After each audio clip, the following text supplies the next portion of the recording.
Sunday মানেই তো cheat ডেতে কী খেলাম চলো তোমাদের সঙ্গে শেয়ার করা যাক। সকালবেলা হাতে একটু সময় ছিল, পড়ানো ছিল না, তাই ভাবলাম আজকে আর জল দিয়ে নয়, সুন্দর করে কারিগরি করে ম্যাগি বানানো যাক।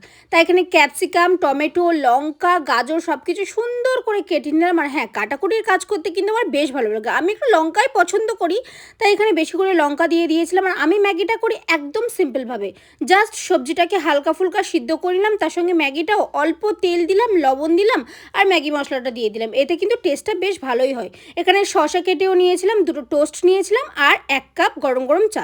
তারপর সন্ধ্যেবেলা চলে গেলাম ঘোরাঘুরির উদ্দেশ্যে। ঘোরাফেরার পরে চলে আসলাম ডাম্পলিং ডিলাইটে। এখানকার মোমোটা তো বেস্ট, মানে এখানকার মোমোটা ছাড়া এখন আমার কোনো জায়গা থেকে মোমো খেতে সেরকম ইচ্ছেই করে না।